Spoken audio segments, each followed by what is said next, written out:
Hey everybody, Jeff Tidwell here with another one of my tweet videos for you today.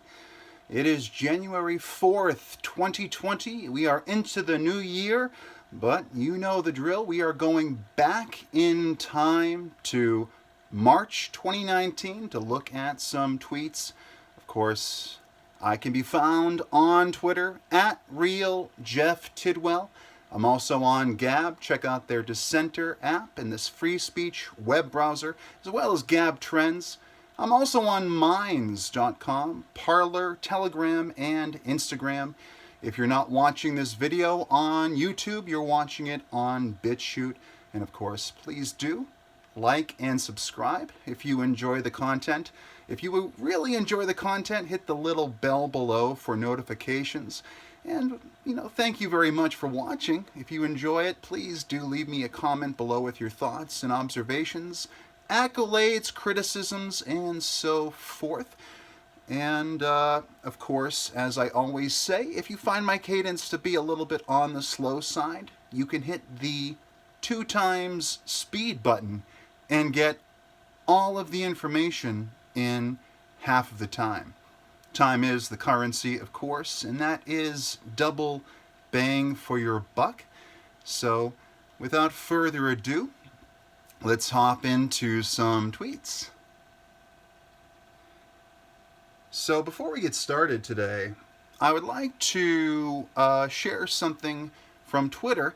So, earlier this week, I did solicit my Twitter following, as well as the general Twitter public, regarding any questions or topics they'd like me to cover in today's tweet video.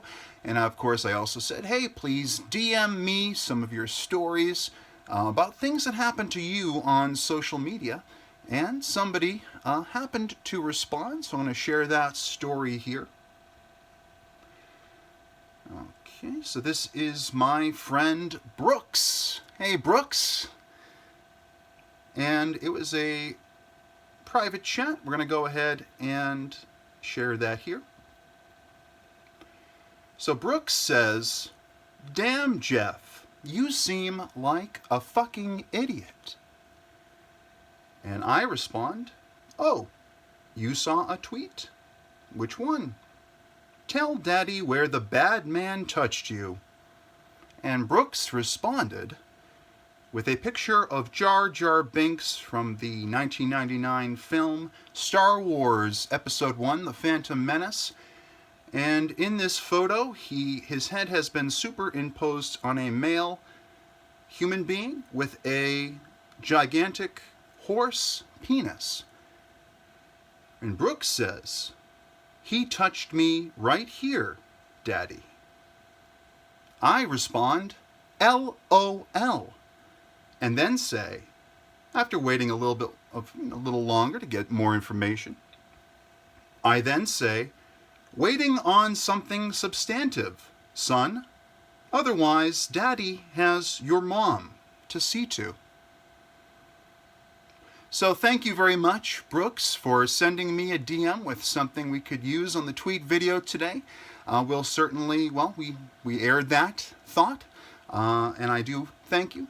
And I appreciate that.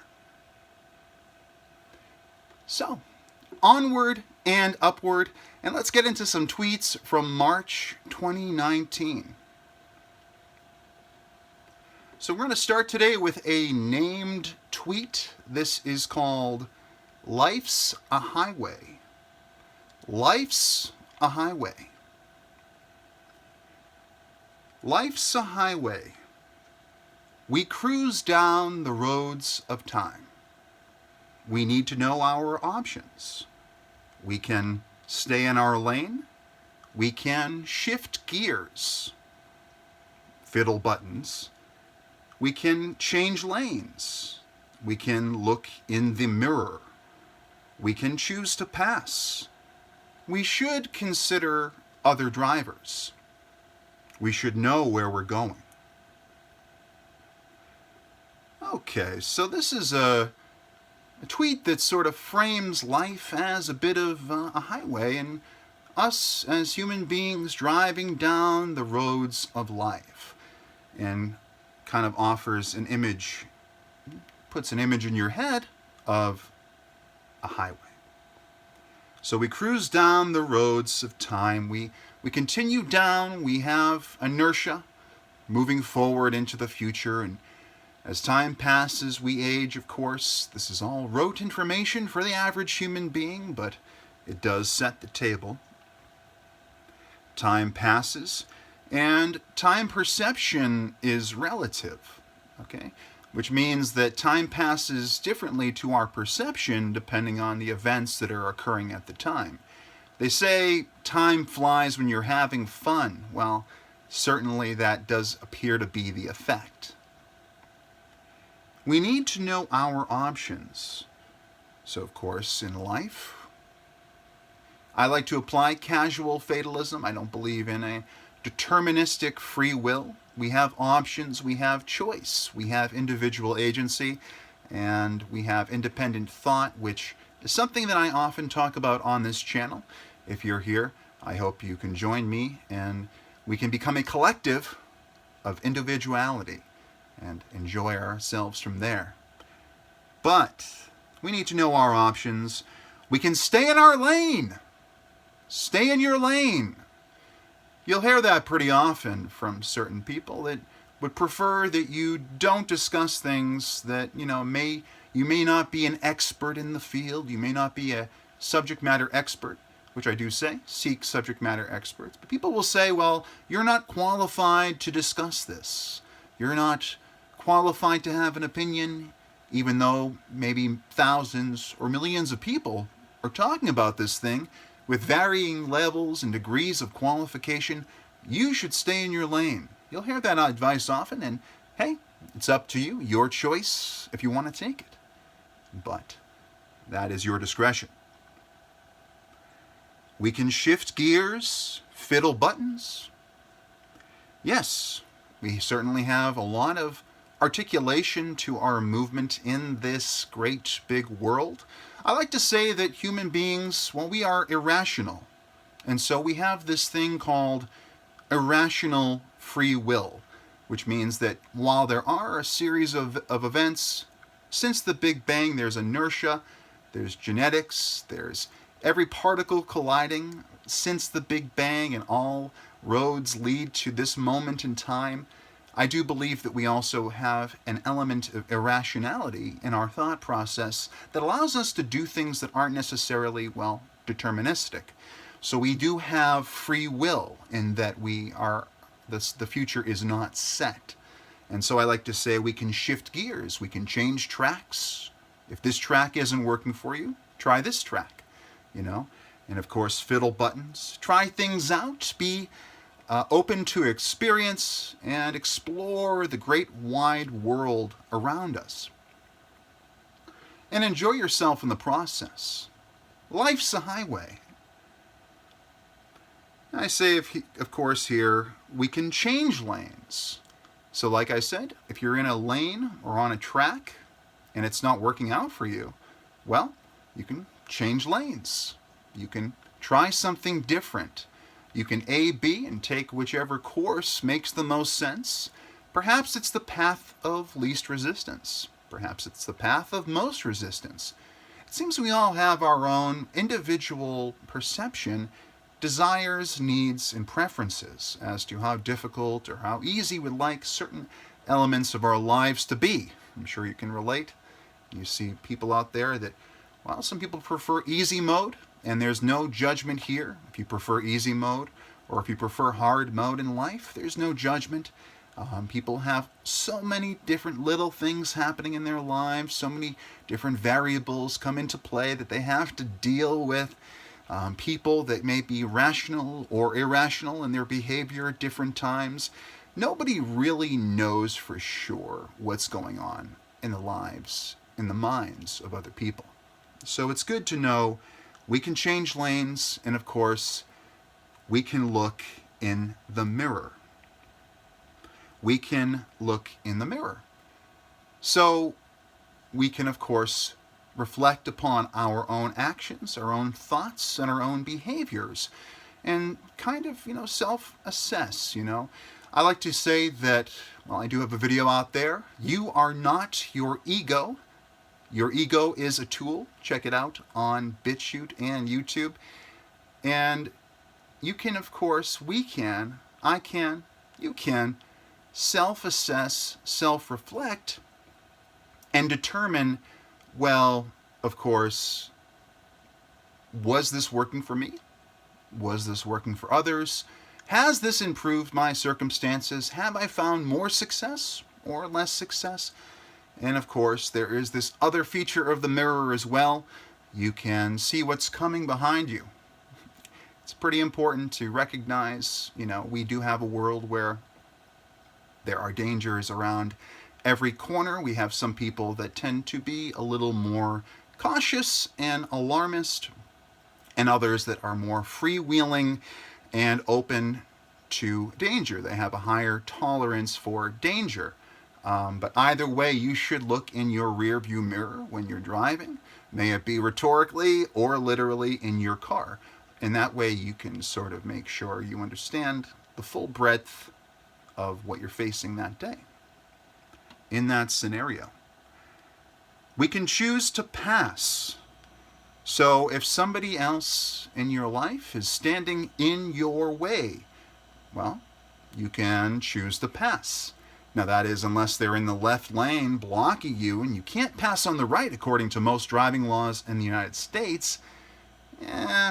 Well, maybe the analogies break down at a point. You see, analogies are good for, as Scott Adams says, analogies are good for explaining concepts, but they're not really good for any kind of actual persuasion, as it were. So take that for what it's worth. But we can certainly choose to pass. We can change lanes, change gears, fiddle with a few buttons here, and pass those that, are going too slow for us, or get away from those that may be going too fast in whatever scenario it may be. But through all this, we should consider other drivers. I don't think that we should have a solipsistic world view. When you think that the world revolves around you, things can happen. Your ego might be too high. It's a tool, my friends. You want to lower it to a level, not all the time, but you want to lower it on a contextual and subjective basis. And make sure that you're acknowledging other people and that your ego is not getting in the way of your or anyone else's success. Unless they're your adversaries or opponents, in which case, well, maybe you do need to rack up a win once in a while. But you should consider other drivers. You should try to be as egalitarian, as considerate as you can, within reason. I wouldn't let people drive you off the road, as it were. I wouldn't let people push you around. I say stand your ground, be strong. You got this. But you should certainly be considerate. Make sure you know where other drivers are. Try to pace them. Try to be at the same speed if you can, to ensure that you communicate more effectively. But certainly you want to consider them. And finally, we should know where we're going. We should know where we're going. Now, should is a funny word because it doesn't really mean anything. It kind of means, well, perhaps you should. I think I have a preference. It may be rational or irrational, but you should. I'd like you to do this, do that.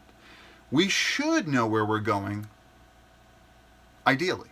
But so often we don't know where we're going.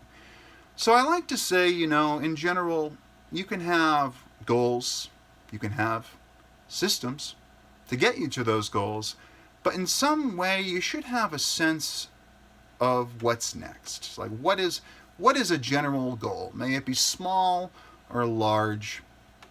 Don't let goals drive your life necessarily, but at least have them there as something to consider, something that might, make you happy. Think about what could make you happy. You might not know. You might not know. Life's a highway. Sometimes you don't know where you're going for a while. Sometimes you're just up for a leisurely drive around. But ultimately, at the end of the day, if you don't have any direction, if you don't know where you're going in life, it might take you some time. I don't say rush into it. If you're a college student or a high school student getting ready to go off to college and pay some student debt, certainly, I would say take your time and make sure you're not getting a degree that won't make you happy in the long run, or that may not be very profitable for you, that might not give you a career. If you're going to spend money, you want to have return on investment, ROI. So when I say we should know where we're going, there is a bit of idealism here. It's not quite pragmatic, but keep the dream alive. We should know where we're going. Something to work towards. A goal, you could say. So, all right, onward to the next tweet for today.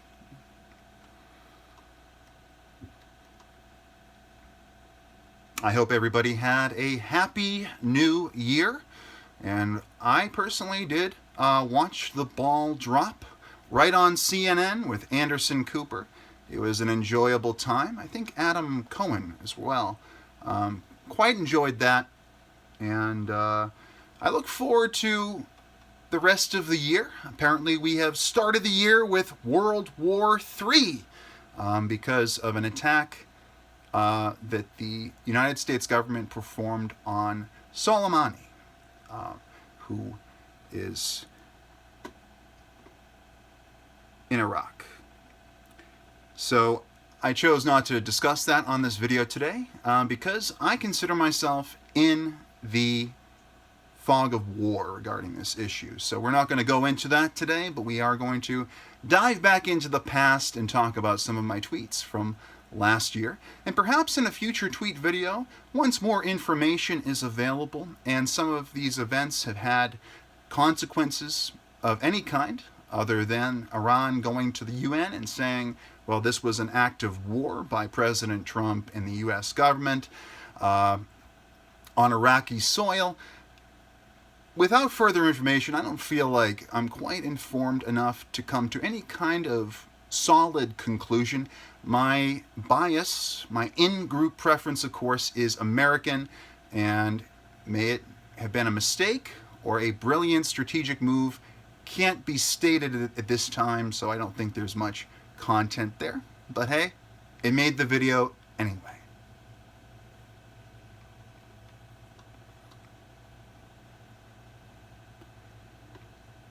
Okay, so here's another named tweet. Let me go ahead and see if this is just a solo tweet. Yes, this is two tweets. Sister tweets. They are essentially the same with slightly different wording. And so we're going to dive right into these two named tweets right now. So the first one that was released is called Abundantly Clear. Abundantly clear. Abundance can promote a sense of agency in the charitable. We can't have true empathy for other people as we don't share realities. The definition of scarcity differs per resource. Privilege is judging another's privilege. Before you save the world, save you.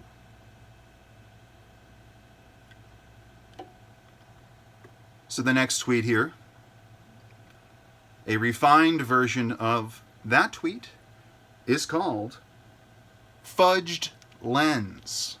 Fudged Lens. We'll read the tweet and then we'll break it down. Fudged Lens. Abundance can promote a sense of charity in good, moral people. But we can't have true empathy as we can't know another's reality. Definitions of scarcity differ per resource, per person. Privilege is judging another's privilege. Before you save the world, save you. Okay. So, abundance can promote a sense of agency in the charitable. So when you have more things, when you have a lot of things, there's an abundance of goods, of resources, of course, it gives you a sense, or it's likely to give you a sense, it's not deterministic, but it's likely to give you a sense of charity. Well, I don't need all of these things. I have enough.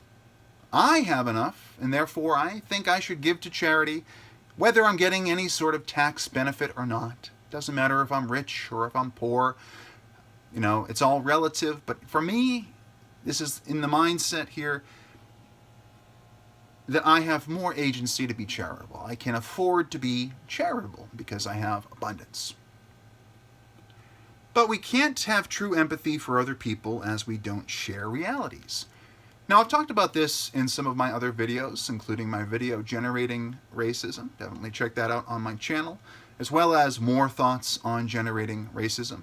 Of course, I do not wish to generate racism. It's just a provocative title and gets the mind thinking, kind of frames you up, gets you into the right frame of mind for the content in front of you. But I talk about how we don't really have true empathy. We have a degree of empathy, of course. As human beings, we all share the human experience, the human condition, as it were. But ultimately, we do have our inner reality that we see through our eyes, the lens on the world, and we have outer reality, which is observable, it's more objective, it's the one we all share, it's the one we're all looking at right now. 7+ billion perspectives of inner reality looking out at all the rest in outer reality. So we can't, as a man, I have in-group preference. As a male, biological male, I do have in-group preference for men because I empathize with them more. As somebody with a white skin tone, of course, when I see people being racist against white people, or any other group, but certainly white people, I do feel, of course, to some degree, a level of offense. Now, racism, of course, I've been called a racist 1,000 times. It flows right off of me, and it should flow off of you too, because people can label you as you like. They can make the associations that they want, but at the end of the day, we can name call all day. It doesn't make any of it true. So, I do defend, of course, people of all backgrounds, all immutable characteristics such as skin tone, sex, sexuality, things like that, as well as mutables such as religion, occupation, and hobbies. I like to make sure we're not judging people by group averages or by the groups that they may be associated with or the people they talk to. On this channel and in my personal philosophy and advocacy, I like to think of individual merit, flaws, pros, and cons of each individual person. Their character, like I said, merit. Judge people on character, merit, flaws. Not their immutable characteristics that they can't change. It's not fair if they can't change it, right? But that said, even though we have in-group preference, we certainly have things on the out-group that we like as well. And just because we're different, all of us, there's great diversity. Diversity is a strength in many ways.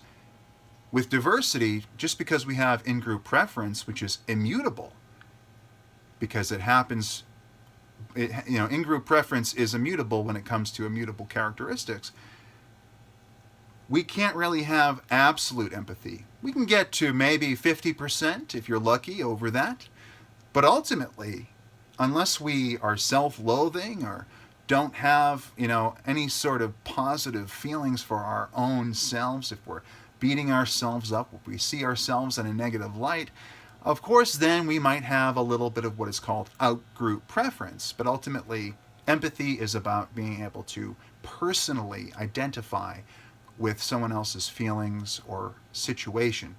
Then there's sympathy, of course, which is a separate question. So we can't have true empathy, 100% empathy, but we can have some, always. And I do recommend it. But we don't share realities. We don't share realities. And the definition of scarcity differs per resource. So what that means is that for each individual person, the definition of scarcity is different. For each person, resource, and situation, it's all individual situations. It's very subjective. There are objective truths to these things as well, but it's all very contextual. Access, privilege, if you will. Privilege is essentially access. You have access to things that other people don't. So they call that privilege. So the definition of scarcity differs per resource. But privilege is judging another's privilege. What that means is that nobody, unless somebody has 100% of the picture about somebody else's life or circumstances, they can't judge how much privilege they have. Because there are certain things that they may have an abundance of in their life, but then there's other things that they may have scarcity. They might not have the same access or abilities, or what you call, some people would refer to as privileges, in their life to do the things they want. They don't have the articulation that they'd like, the agency, if you will, to do the things, to expand their free will, rational and irrational, and do the things they like. So when someone comes up to you and starts judging privilege, you know, we all have our own plight in life. We all have our own circumstances. We all have our pros and cons of what's going on, the upsides and the downsides. So there's always costs and benefits to every lifestyle and everything that is going on. So it does differ per resource and per person. The definition of scarcity and privilege is judging another's privilege. If you are, you know, it's one thing if you are truly lacking in different forms of privilege and you're saying, well, I'm destitute in this regard or that regard, and I'm looking at somebody that has it all. Now, in my world, I believe that privilege largely comes down to a few key factors. Obviously, this isn't very nuanced, but it's a good framing to get you started. I think that privilege is largely based on appearance and intelligence. Now, intelligence, of course, is an amorphous term. There's many forms of intelligence. There's no one way to judge intelligence. There's different types of intelligence that all have usefulness in the greater world. So I'm not trying to say there's any one kind of intelligence or any one kind of appearance or attraction, but I certainly believe that in the world of human beings and pattern recognition, that appearance and smarts, I say appearance and smarts, are two of the biggest privileges you can have. And of course, if you're born into money, if you're born into resources, if you're born into having a beautiful mansion or some other sort of extravagant form of property, yes, of course, there is, you know, an advantage there. There is the privilege of being born into a rich family, for instance. You know, we do have that. And there are certain groups that are more or less likely to be born into those circumstances, certainly. But I go back to Jordan Peterson and his basic information, his basic motto. One of the key lessons from his book, 12 Rules, which I had not read, but I did read the 12 Rules just to get an idea of where he was going. And I watched, obviously, hours of lectures from Jordan Peterson. Definitely check him out on Twitter and YouTube. But I say here at the end of the tweet abundantly clear. Before you save the world, save you. So what that means is that it goes back to what Jordan says about sort of cleaning your household before worrying about the households of the rest of the world. Fixing what's wrong or setting things right at home before casting your gaze and your judgment on the rest of the world. Things you have less of a chance of controlling. Control the things you can, and then work on the things that are harder to control or impossible. And as I say, apply casual fatalism. Check out my video on BitChute and YouTube, Casual Fatalism, for more on that. So, before you save the world, save you. So we are going to run through Fudged Lens, the sister tweet to that, and a little bit faster, but we're going to just run over it again and see how we do here.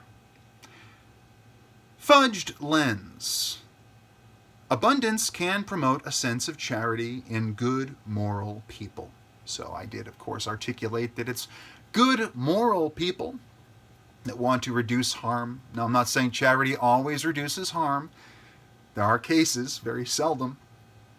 Just covering the base here, where you might give somebody something as charity, and that kind of gives the wrong type of reinforcement to whatever's going on. It's very, again, contextual and subjective.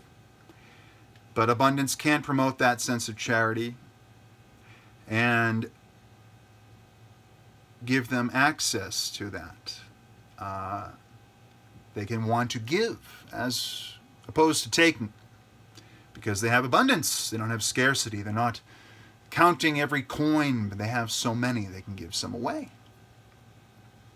But we can't have true empathy as we can't know another's reality. It's in their head. It's their world, and we can only know so much about how they feel. They can only know what they communicate to the world. And people have different communication styles. People have, we have so much articulation in how we exist and communicate. So we can't know another's reality. We can get a good approximation of it, an estimation, but not the whole thing. So definitions of scarcity differ per resource, per person. It's true. Scarcity for one person might not be scarcity for another.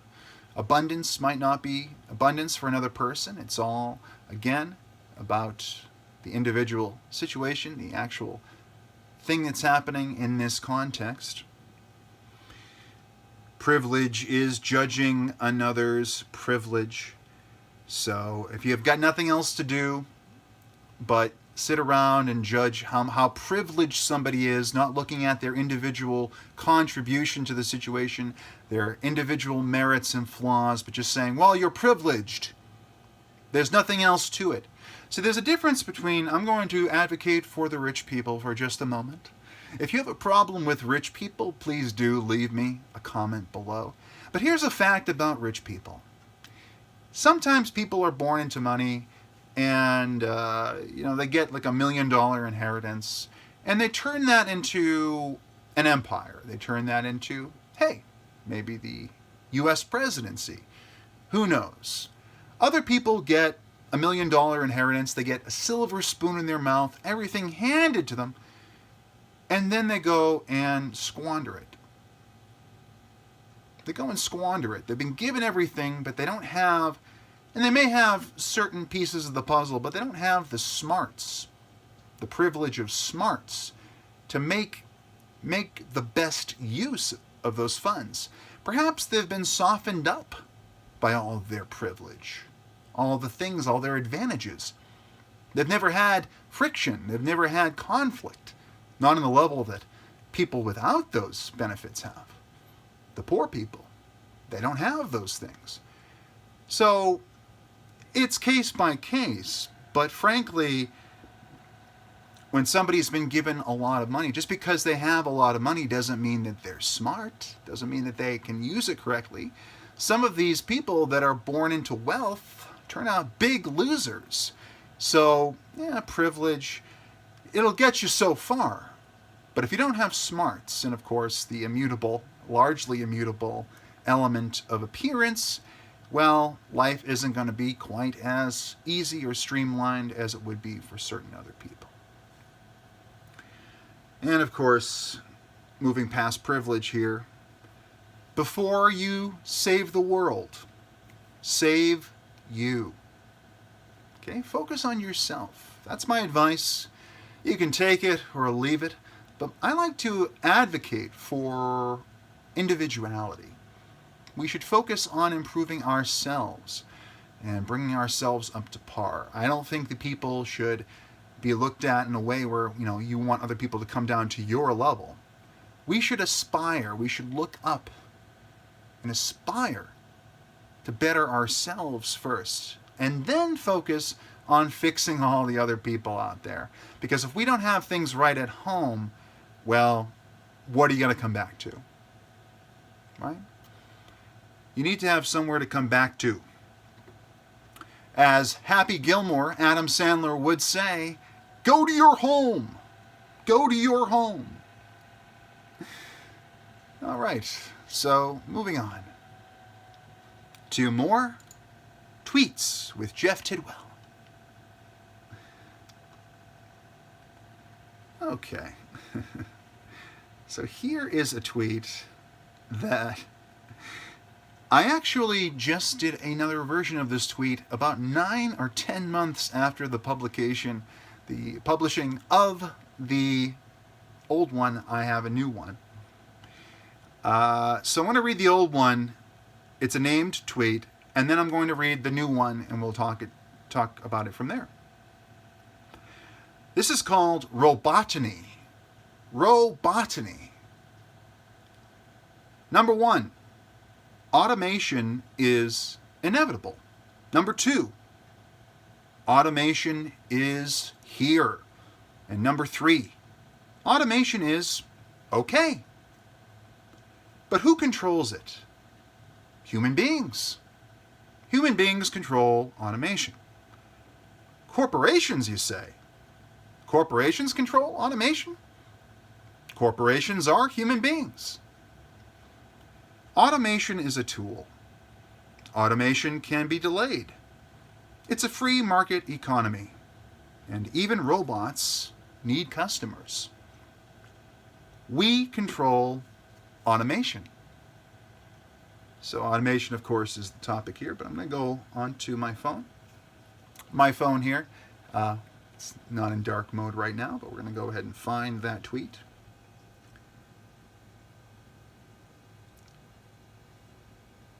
Because that tweet is called Robotany version 2. Can you see that there? That's dark mode for you. Makes it easier. Robotany version 2.0. Number 1, automation equals inevitable. Number 2, automation equals ancient. Who controls it? Human beings. Corporations, you say? Corporations are human beings. Automation is a tool that can be adjusted. In a free market economy, even robots need customers. Who controls automation? We do. We do. So, I think it's time for today's sponsor, Diet Canada Dry Ginger Ale. It keeps me from getting parched and helps you enjoy the video more because everyone loves a good ad. Check it out. Diet Canada Dry.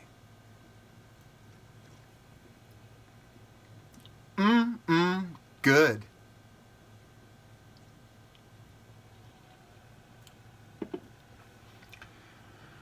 So automation is not just inevitable, it's already here. And I think it's okay. The first tweet originally said it was okay. And the next one, we took the okay out because, frankly, automation is okay. Automation has been here since the dawn of technology. Man, since the invention of the wheel, has been automating the world, making it easier in various ways, creating processes and having them set, just streamlining the entire user experience. If you were to believe in simulation theory, man, since the dawn of intelligence, the dawn of technology, when he and she first discovered tools, just like in 2001 A Space Odyssey, we have been developing, moving into the future and making life a series of processes, of things that are no longer manual labor, but it's just additional layers of not just simplification to make life simpler, but just to make it more productive, more efficient.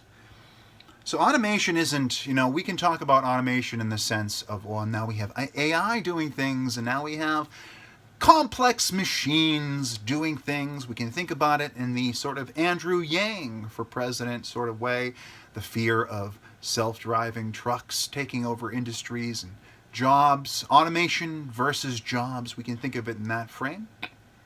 And that's kind of the frame that I was driving at with Robotany. So automation has been here for thousands of years, and of course over time it does accelerate. There is an acceleration element to automation. The more advances you make, the more things you set aside and you develop processes for, and you stack and stack and stack your innovations and your efficiencies, and you develop systems that are extremely precise in what they do, but efficient, of course. But who controls automation? So there's this sense that there's an inertia. There's a thing called the slippery slope fallacy. Now, in certain circumstances, slippery slope can be a valid point. It can be a valid thing to say. Well, if you allow this, there's a likelihood that you'll allow something else down the line, which may allow something else. But it's not, the future in this case is not set. That's why it's called the slippery slope fallacy, which states that if something has inertia, it will not stop. There is no way to stop the inertia. The truth is, though, when a counterforce comes in and stops the inertia, that is the end of the slippery slope. You're no longer slipping down the slope. There is a counterforce to balance things out and make sure they don't continue indefinitely into infinity and eternity. So automation falls under the same rule of physics. There is a counterforce to automation. Automation isn't going to just take over all the industries and unemploy every single human being in America and beyond. No, human beings, of course, they have a benefit. There is a benefit to increasing automation for the business owners. Obviously, it's better to automate things, to save money, to make the bottom line even better for those corporations and those individual shareholders. Like, we obviously have a lot of systems in place and factors in play that make automation incentivized, of course.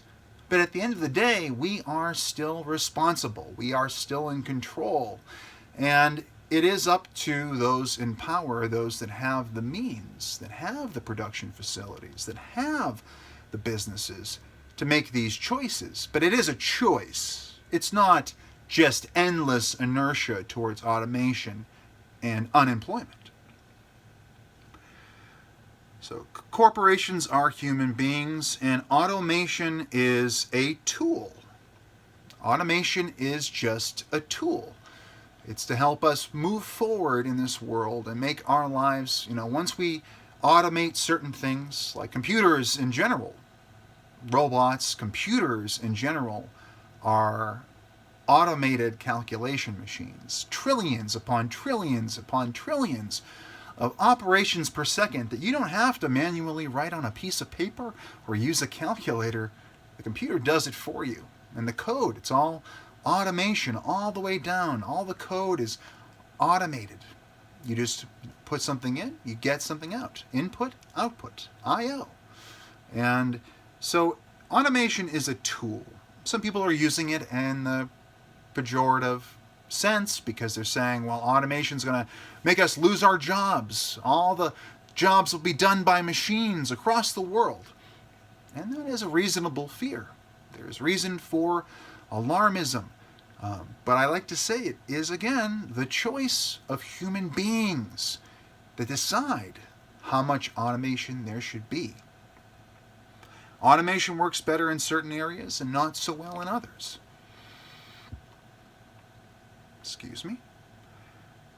So automation can be delayed. If the time isn't right for an idea, or, if maybe perhaps we need to create we have a situation where we have to make a path forward for those that might be negatively impacted by automation. We need time to get these jobs, to get training, to get education. We need time to make sure the human beings, the human resources are not being subjugated by computers or suppressed or hurt or harmed. There should be a benefit to all human beings when automation, slowly takes over, as it were. We should be focusing on the human experience. And putting corporations and money second. At the end of the day, what is the value of life? We should be focusing on that. So I say here, it's a free market economy, and even robots need customers. So you can't just, this is the thrust really, you can't really just let computers take over all these industries, take over all these jobs, and then go, well, that's it. The corporations have employed nothing but robots. What happens to those corporations? Who's buying? Who's buying? Are robots buying? Perhaps they are. Perhaps general AI comes out and robots start buying things on their own. Hell, they're already doing it. Look at the stock market. You have automated trades. You have conditional trades. You have conditional things that happen in various computer systems, depending on the scenario that a computer processor finds itself in. But robots need customers in a free market economy. The robots need, ultimately, what are they working for? Who are they working for? They're working for us. We control their fate, ultimately. You can't just have everything be in a vacuum and, we're going to let automation go out of control. It's gone haywire. We've done too much automation and the people aren't happy. What's going to happen?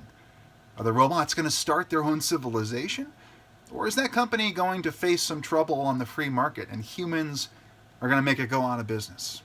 What's more likely? Leave me a comment below with your thoughts and observations on that.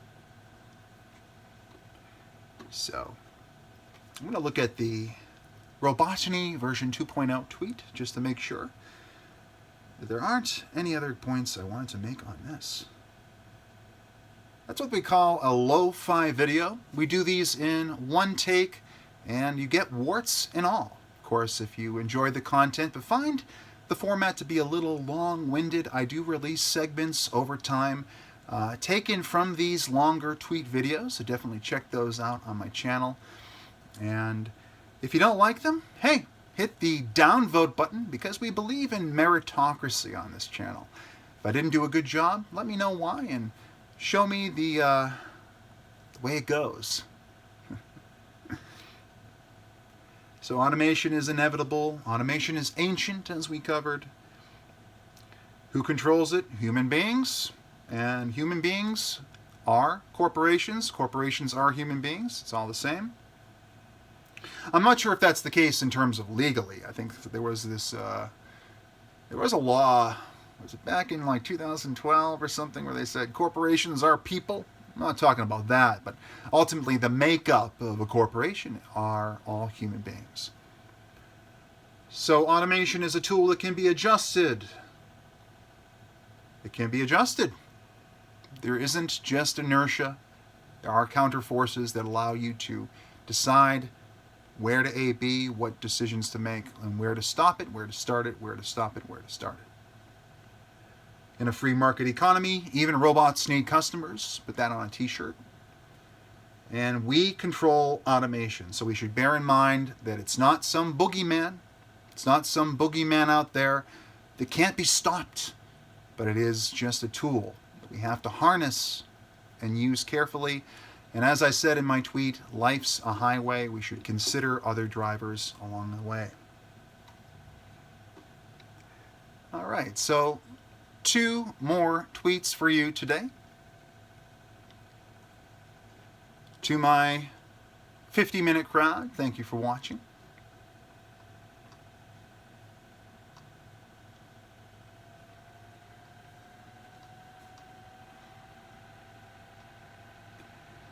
How is the everyone that disagrees with my views is a bigot? How is the everyone that disagrees with my views is a bigot thing holding up so far in 2019? So I do have a video out there. Everyone who disagrees with me is a bigot. Check it out.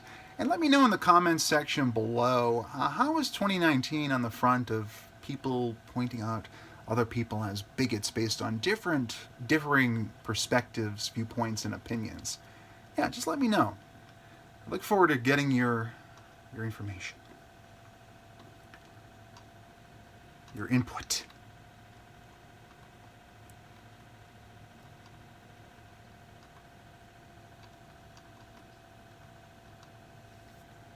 Tweets.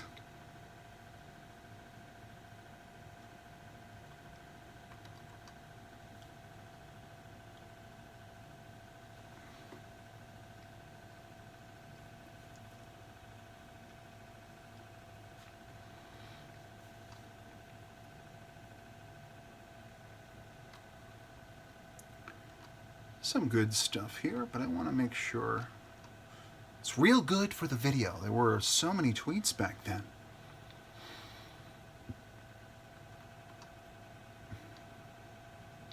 So I did release my video at this time, back in March 2019. The president's statements on the Charlottesville tragedy de-hoaxed. So definitely check that out on my YouTube and BitChute channel. I go through the full context of President Trump's statements during August 2017 when, according to so many journalists and armchair pundits out on Twitter, he said that he called neo-Nazis fine people. Well, check out that video and let me know what you think. I did try to de-hoax that to the best of my ability. He did not call the neo-Nazis fine people. If you want to mind read and get into this sort of semantical argument about, again, it would require mind reading and intent, but of course you can certainly check that video out and let me know just how right or wrong I am.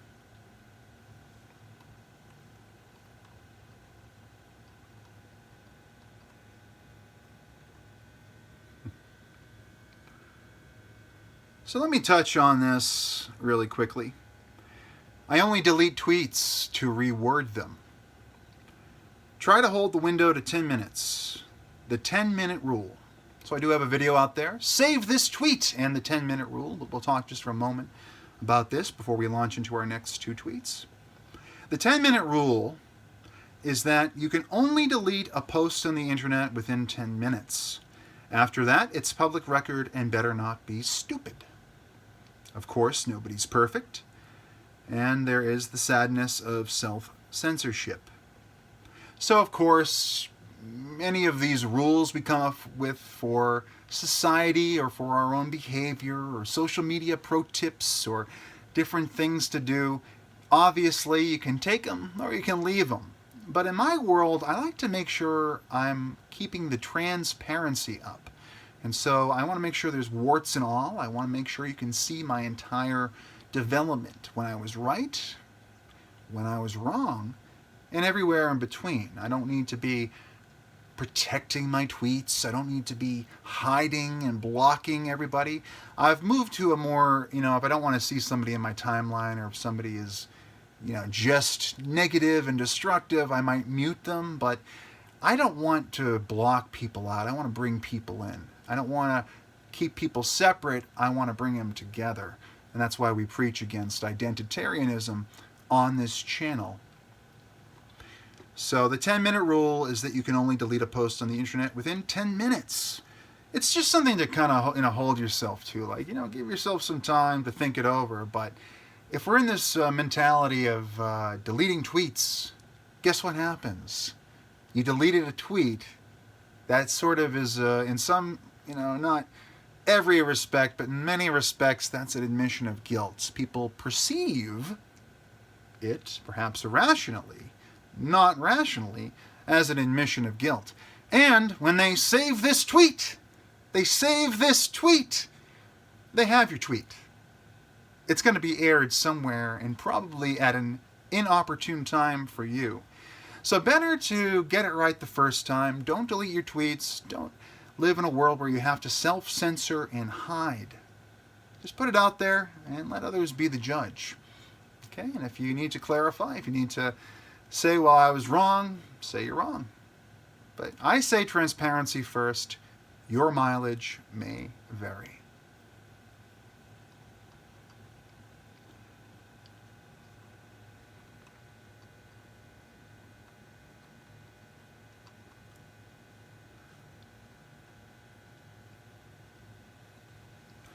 Okay, so here's a pro tip for the information age.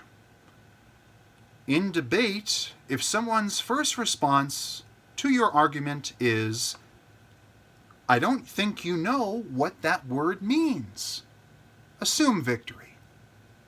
Assume victory. Why would you assume victory? Well, this gets into a little bit of the third-person effect. The third-person effect. I have a new tweet out, third-person shooter, talking a little bit about third-person effect, which is essentially, in a nutshell, when other people assume what you know and what you don't know. How ignorant you are, how smart you are, what you've studied. They might ask questions about it. They might say, have you read this? Have you looked at that? Are you aware of this? Those are all valid questions for debate and for epistemological purposes, of course. But if someone's first response in debate to your argument is, I don't think you know what that word means, well, what are they trying to say here? Are they trying to say, well, you can't take 20 seconds and hit dictionary.com and find out what it means if you didn't in the first place? If in the scenario, if you didn't know what that word meant, you can find out in 30 seconds and then you can say, well, I'm using it this way. But if someone says you just don't know what that word means, that's not an argument. You can say, you can give some clarification, but most of the time, just empirically, I've found that when people say this, there isn't much of an argument there. They're just saying, well, they're using word thinking, they're using an analogy, they're using some sort of system or tool to say, oh, you don't know what that word means, therefore, and then they'll give their definition of what the word means. So they'll give an ideal presentation of how that word should be used. Even if you say, here it is, here's the dictionary definition, and I meant exactly what I said, that doesn't, to me, it seems like a bit of a rhetorical dead end. But again, your mileage may vary with these pro tips. Some of them are more useful than others, so definitely try it out. Assuming victory, I don't think you know what that word means.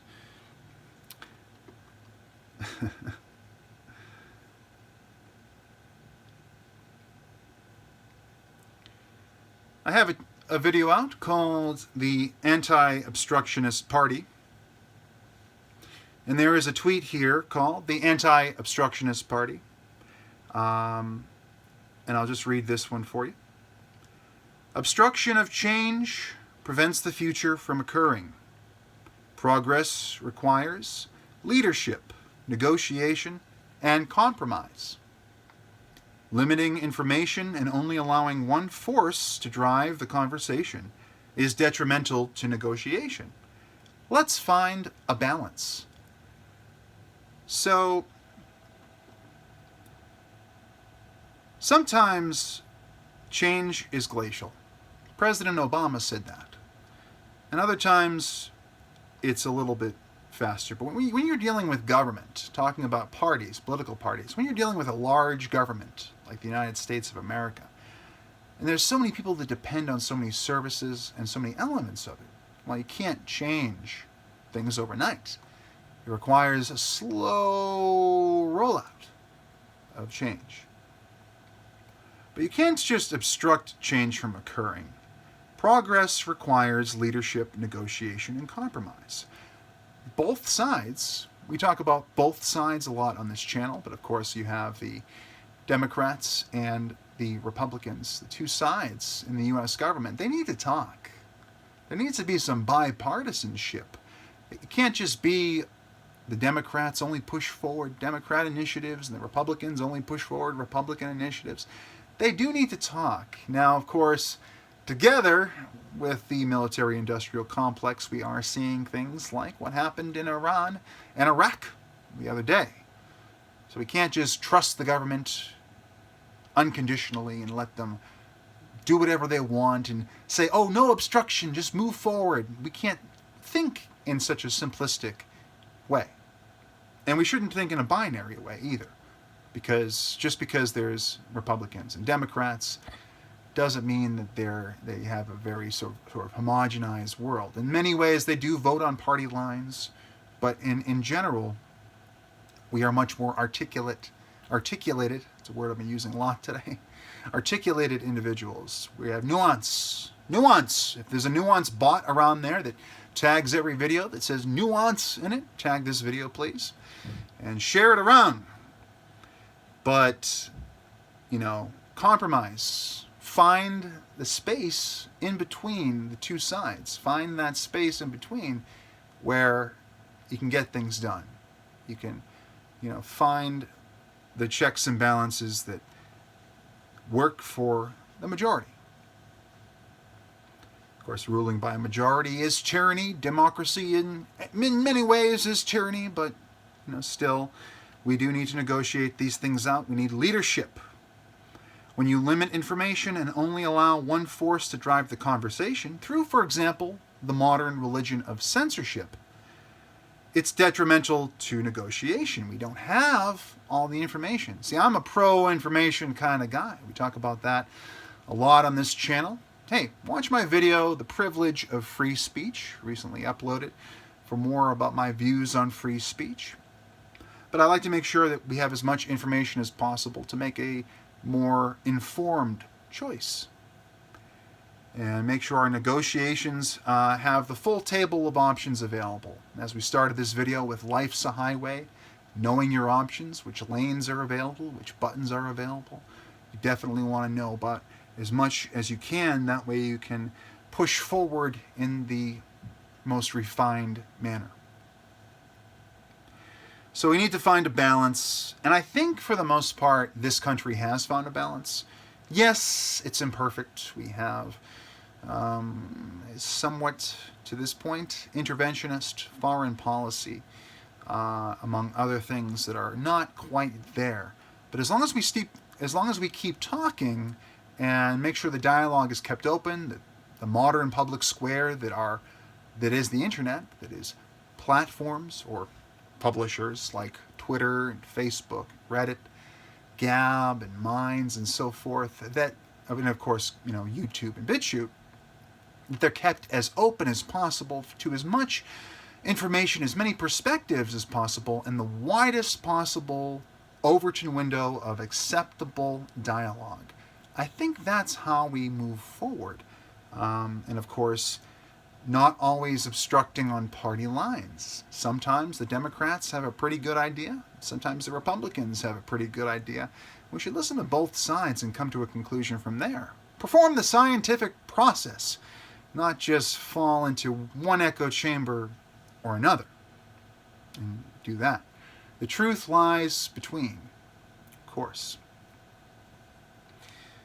So, I do believe that we should be a little less obstructionist and a little bit more critical. We'll do one more tweet for you today.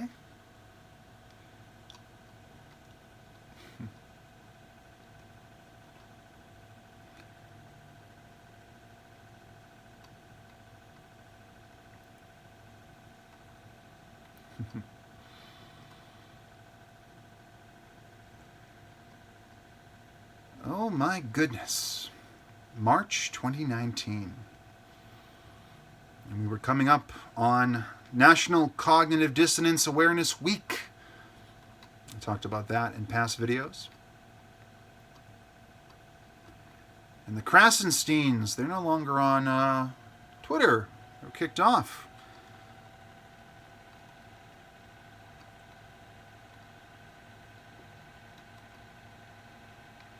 So I'll close up here with a little of the free speech talk. That's why you guys come here to watch Jeff Tidwell's tweet videos. You know that I love the topic of free speech, and not so much. I'm agnostic on the modern religion that is known as censorship. So let me just talk a little bit about this.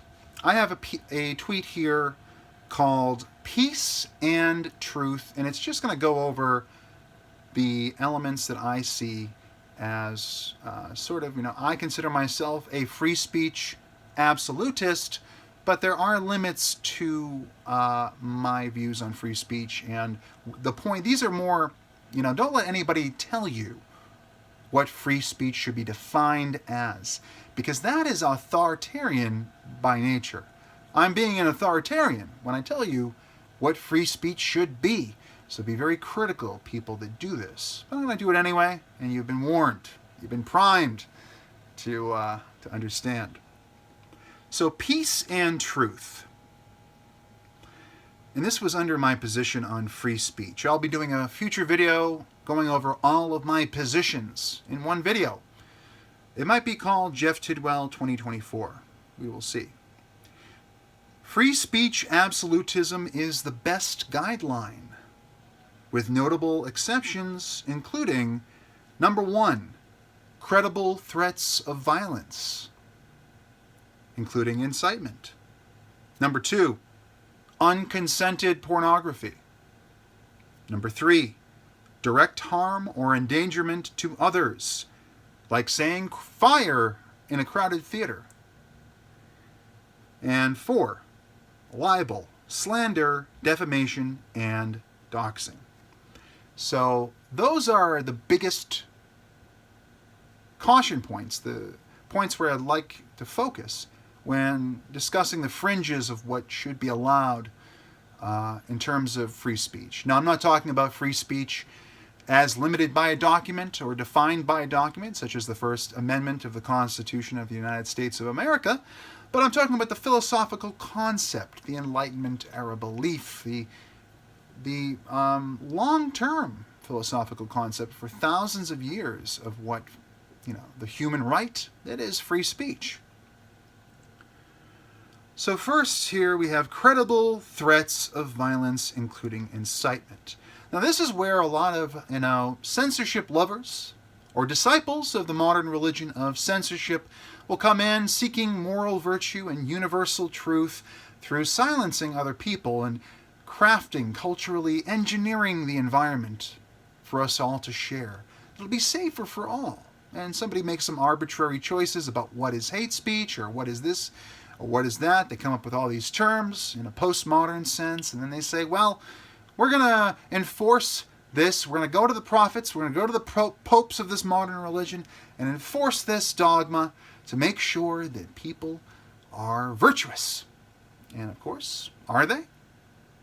Well, in many ways, morality is subjective. We all have our own sense of what is moral and what isn't. So it all comes down to which authority you'd like to appeal to. So credible threats of violence, including incitement. So I don't think we should be inciting violence. I don't think we should have credible threats.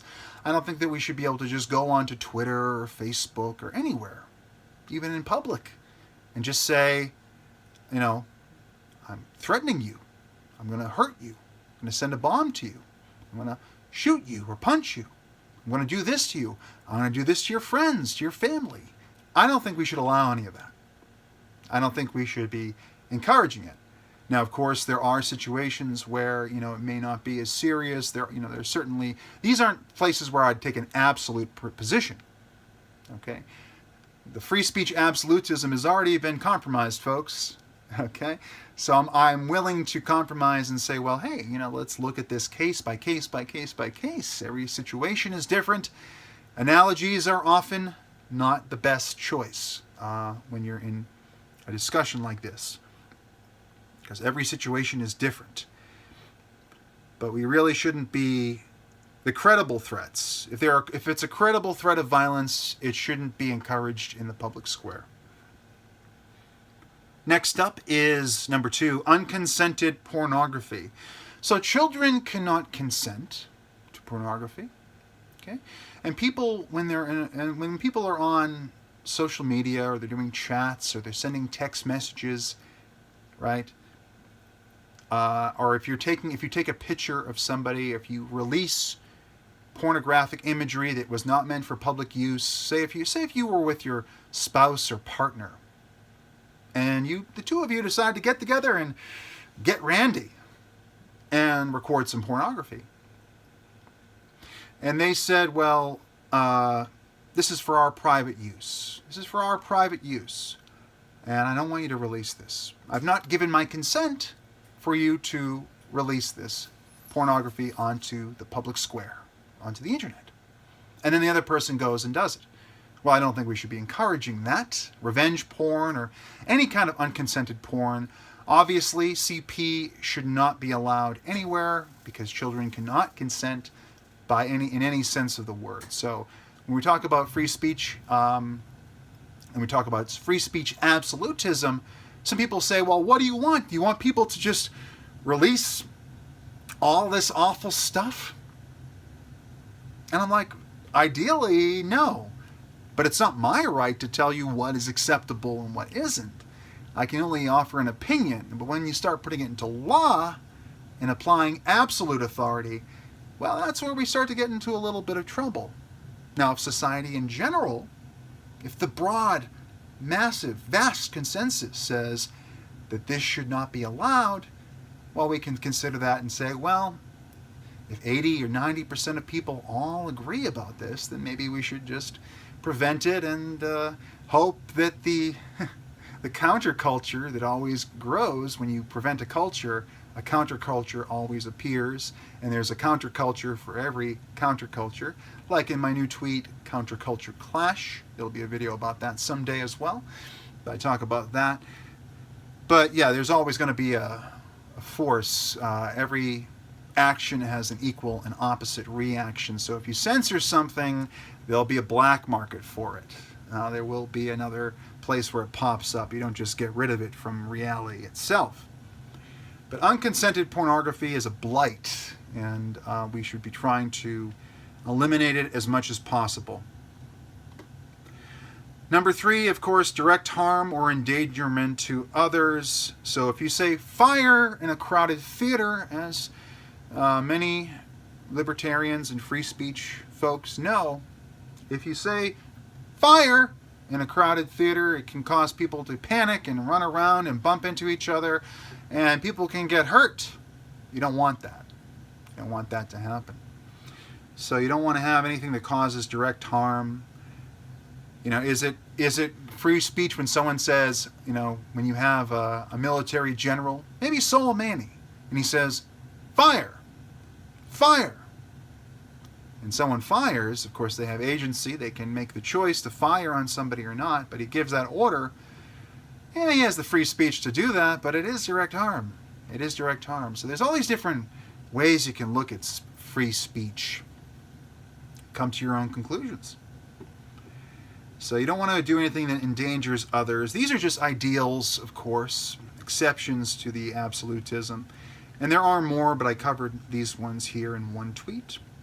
Finally, this is a difficult area, especially in the internet age, but this is libel, slander, defamation, and doxing.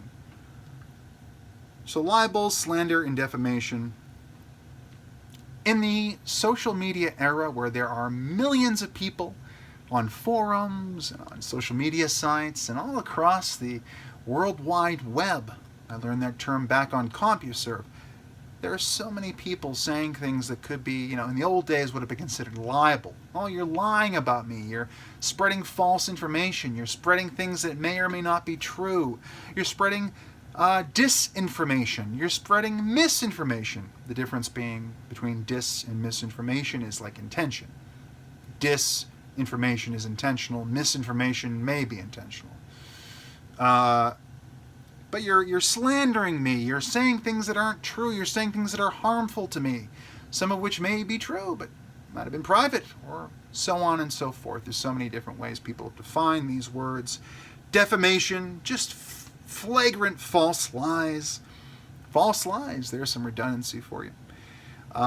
So in this day and age when people are like insulting each other every day on social media, and there's so much access to celebrities and politicians and important figures all across the world, and people just have this access, they can start an alt account, they can do this or do that, and they can put out all this defamatory information. It's really hard to litigate this. Like, lawyers have talked about it. The defamation, libel, and slander in the information age. It's a big problem, but it's hard to think of a solution. But we do have this other thing that that is an invasion of privacy and is something that I don't think should be encouraged, let's say, under free speech, and that is doxing. Doxing is when you share someone's personal information, such as that they haven't made publicly available. If they've made it publicly available in some respect, it's not doxing. There are some fringe cases where somebody had to really dig for an address or a phone number. But when somebody releases, say, your ID online, your driver's license or your state ID, or if someone releases your passport or something that's truly private, your credit card number, that's a case where it's overt, obvious doxing. And you shouldn't be able to just release people's private information. That goes against our Fourth Amendment, of course. In some respect, may it be philosophical or literal, based on the law and legalism. We value privacy in a free country. We value privacy under the Constitution. So doxing, releasing people's information without their consent, yeah, we shouldn't be encouraging that. So that's 4 points about free speech where, I make exceptions. I say, free speech absolutism, I don't want to block people from speaking, but when it comes to these things, I can see where there's friction and maybe places where, on a subjective, contextual basis, we should just go ahead and say, no. And of course, it's an arbitrary decision when someone is censored. So, that's it for the video today. Thank you very much for watching. I really appreciate that. Please do leave me a like and your thoughts and observations below. Accolades, criticisms, trolling, I take it all. If you didn't like the video, thumbs down. Really helps me with the algorithm. And if you really enjoy the content, hit the little bell for notifications. You can find me on YouTube and BitChute. Definitely check me out and subscribe on both channels. And of course, I can be found at Real Jeff Tidwell on Twitter. I'm also on Gab, Minds, Parler, Telegram, and Instagram. And as I always say, everything I said today might be wrong. Or everything I said today might be right. Perhaps Some of it's right, and some of it's wrong. So, once again, thank you very much for watching, everybody. Have a happy new year, and I will see you next time.